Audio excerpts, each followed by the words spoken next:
$25,000 for something I wasn't even supposed to be involved in. You believe that?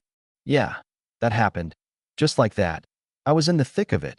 No warning, no invitation, just a certified letter demanding money for a house I'd spent months building with my own hands, on land I'd picked out for peace and quiet, far from the world I thought I'd left behind. And you know what's wild? These people, complete strangers, mind you, had a plan, and I was just the latest mark in their game. Not even realizing that what started as a petty fine was about to unravel a scheme big enough to shake up half the state. It's funny. I spent nearly 30 years in the bureau, chasing white-collar criminals from Miami to Milwaukee, always telling myself I'd earn a slice of serenity when it was all over. Maybe fish in the mornings, plant some beans in the afternoon. Never thought I'd wind up here, right in the crosshairs of some overzealous HOA president with too much power and not enough sense. The land I bought was 12 acres of untouched forest, natural spring out back, no neighbor in sight. The kind of place you go to forget there's a world out there with rules and politics and people looking to tell you what to do. Then one Tuesday, while I was screwing in the kitchen cabinets, real pine, cut them myself, the phone rings. I don't recognize the number, but I pick up, thinking it might be the hardware store. Instead, I get Evelyn Hayes, president of the Willowbrook Estates Homeowners Association, her voice cold, rehearsed, like someone reading off a telemarketer script. She tells me to stop work, come in front of their architectural board, says my house is out of compliance.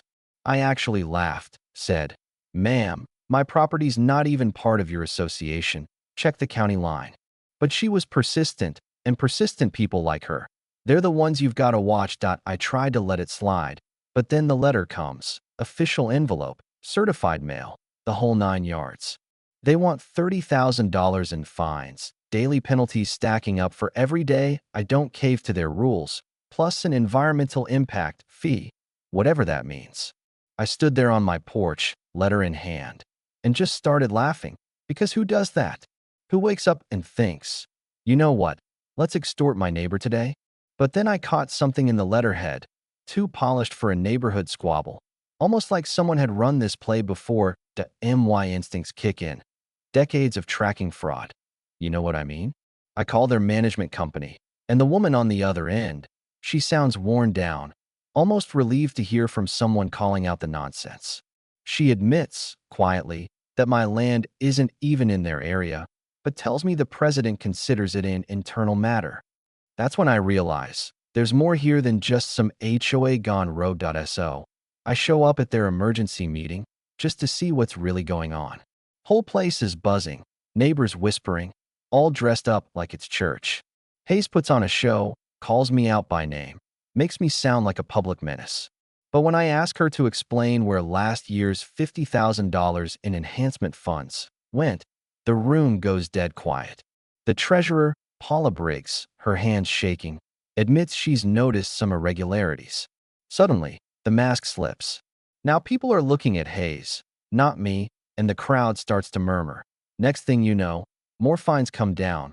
$1, $200 for stormwater issues, $500 for my mailbox, which, by the way, sits a quarter-mile outside their border. I call out the nonsense, drop a hint about my background in federal investigations, and for the first time, I see fear in her eyes. After the meeting, neighbors start coming out of the woodwork. Frank Doyle, a retired engineer, talks about maintenance fees that never produce any maintenance. Another lady wonders about new equipment she's never seen. Something's off, and it isn't just a petty squabble. A few days later, I start digging public records, state geological surveys, vendor contracts. That's when it clicks. The so-called improvement money's going to a shell company, Pinnacle Property Solutions, listed at an address that's nothing but an empty lot. And then I find out my property sits right on top of valuable mineral rights, the kind developers dream about. The pressure campaign, the fines, the surveillance, they're all about forcing me to sell, and cheap. Frank confirms my suspicions. Hayes' personal life is a mess. Her husband vanished. Gambling debts all over town. Now she's micromanaging the HOA, running up expenses nobody can verify, funneling cash through her maiden name and shell corporations. We laugh about invisible infrastructure projects, but the deeper I look, the more serious it gets. Paula Briggs brings me evidence. Her signature forged on checks, expenses she never approved, and she's scared for her life. That's when the suits show up. Guys in expensive cars, talking smooth, offering to buy me out at 3 times the market rate, no questions asked. Marcus Webb calls himself a business consultant, but it's all too neat. His papers mention development, but I can read between the lines. Organized crime, money laundering, all of it running through the HOA as a cover. He tries to play it casual, but when I bring up mineral rights, his face gives it away that my old partner from the bureau runs a quick check. And it's worse than we thought.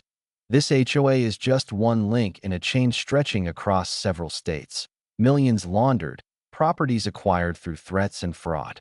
They're using the HOA system as a front for organized crime, targeting older residents, flipping mineral-rich land for big profits, and bullying anyone who stands in the way that I go undercover. Again, after all these years, set up a sting with the Bureau. The plan's simple. I'll pretend to sell, get them talking, let the agents move in. Marcus shows up with his heavies, starts bragging about resource extraction, then calls for backup when he realizes something's off. Within minutes, the house is surrounded. Feds crash in, guns drawn, Marcus and his crew taken down right in my living room. Watching the courtroom fill up for sentencing felt like closing the final chapter on a nightmare I never meant to start. Hayes gets 12 years, Marcus gets 18, and the rest? Well, some got leniency for flipping on their partners, others are still facing charges.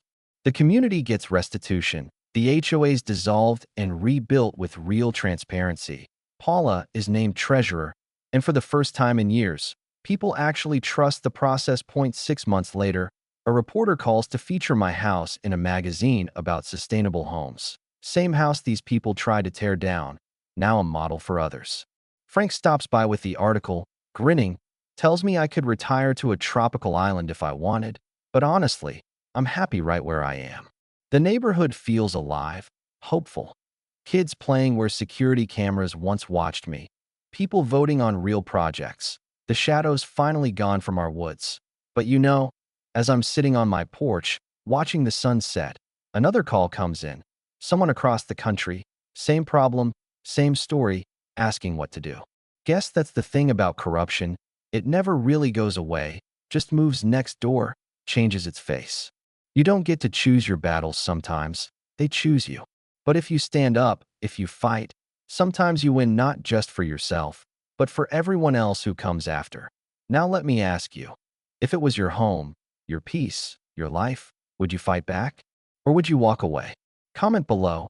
Tell me what justice looks like where you live, and don't forget to share this story if you believe every community deserves to know the truth.